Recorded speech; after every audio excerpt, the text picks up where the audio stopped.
존경하는 재판장님, 민주주의는 피를 먹고 자란다로 잘 알려진 유명한 말이 있습니다. 그 말의 원본은 민주주의라는 나무는 때때로 애국자와 독재자의 피를 먹고 원기를 회복해야 한다고 되어 있습니다. 미국 헌법의 기초를 잡은 미국 제3대 대통령 토마스 제퍼슨이 한 말입니다. 참으로 의미심장한 말이며 그 같은 사례는 우리 현대사에서도 쉽게 찾아볼 수 있습니다. 지난 1960년에 있었던 3.15 부정선거가 그랬습니다. 정부가 주도한 부정선거로 김주열 군의 눈에 최루탄이 박혀 사망한 채로 발견됐고, 이어진 데모에서 수많은 사람들이 죽거나 다쳤습니다. 4월 18일에는 데모를 하던 고려대생 2명이 정치 깡패들의 공격을 받아 숨졌고, 이는 4.19 혁명과 5.16 혁명에 불을 당겼습니다. 이후 최인규 내무부 장관은 부정선거에 대한 책임을 지고 형장의 이슬로 사라졌습니다. 부당한 방법으로 권력 연장을 꿈꾼 위정자와 애국 시민들의 피값으로 자유민주주의에 꽂힌 선거 제도는 지난 60여 년 동안 공정하고 투명하게 지켜졌습니다. 존경하는 재판장님, 부정선거 진상규명을 위해 싸워온 지난 2년을 생각해보면 조롱과 모독, 무시와 비웃음, 정부 권력의 탄압을 견뎌온 인고의 시간이었습니다. 그 모진 시간을 견딜 수 있게 한 것은 정의가 위험에 처했을 때 그를 구하기 위해서 누군가는 고통과 핍박을 견디며 희생을 해야 한다는 성서의 가르침이었습니다. 그리고 그 2년간의 시간 동안 우리가 흘리지 않은 것이 있으니 그것은 바로 피였습니다. 눈물과 땀은 원 없이 흘렸지만 피는 아꼈습니다. 그것은 우리 자유 대한민국의 자유민주주의 시스템이 위기에 처했을 때 피 없이도 그를 고칠 수 있을 것이라는 성숙한 자유민주주의의 자정과 복원 능력에 대한 믿음이 있었기 때문이었습니다. 존경하는 재판장님, 간절히 부탁드리오니 우리들의 그 믿음을 지켜주십시오. 존경하는 재판장님, 우리나라 선거 역사상 지금까지 몇 차례 재검표가 있었습니다.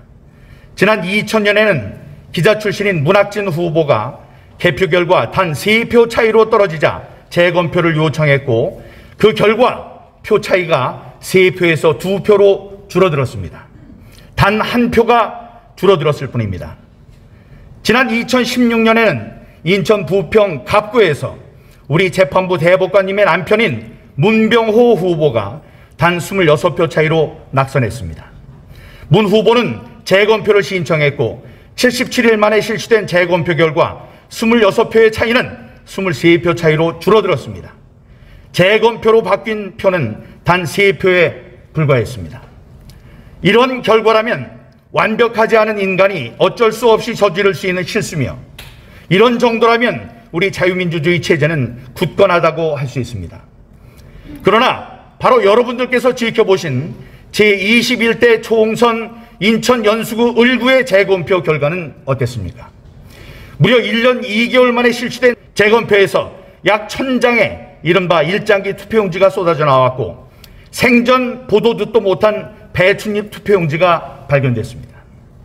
난데없는 300표가 원고의 표에 더해져서 지금 그 책임을 두고 대법원과 중앙선관위라는 두 헌법기관이 다투고 있습니다. 존경하는 재판장님, 이건 우리 선거제도가 고장이 났다는, 그것도 심각하게 고장났다는 신호입니다. 1974명이 투표를 한 인천 송도 2동 제6투표소에서 과반인 1000장의 투표용지가 흉측한 모습의 일장기 투표용지였다는 걸 우리 국민들은 받아들일 수 없습니다. 이렇게 유린된 선거제도를 그냥 믿어달라고 하기에는 사태가 너무나도 심각합니다.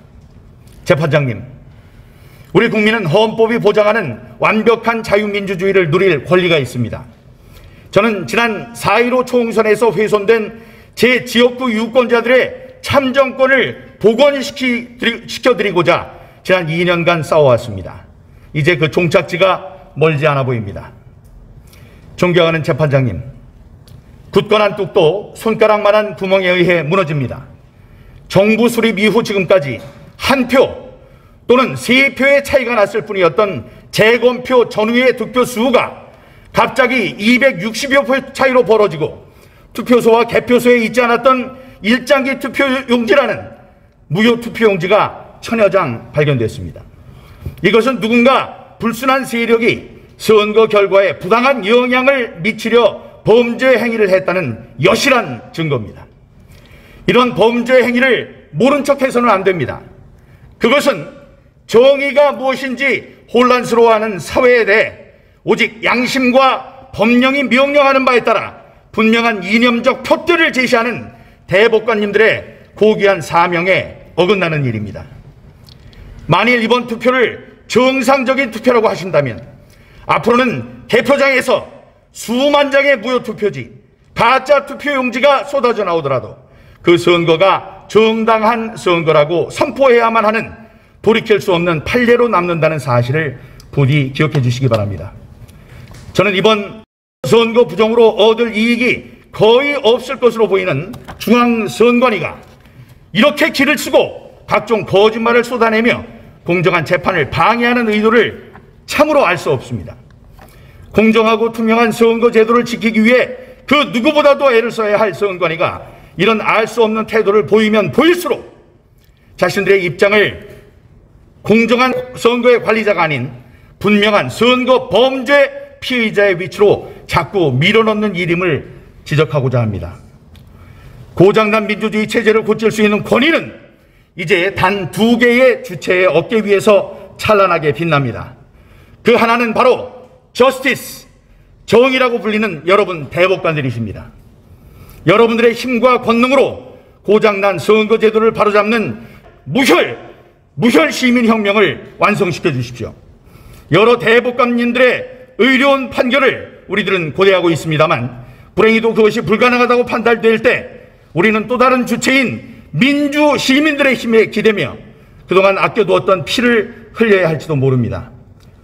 모두에 말씀드린 토머스 제퍼슨은 이런 경우를 위해 민주주의의 최상의 주권자인 국민들에게 또 다른 명언을 남겼습니다.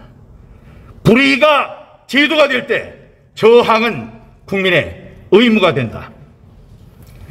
경청해 주셔서 감사합니다.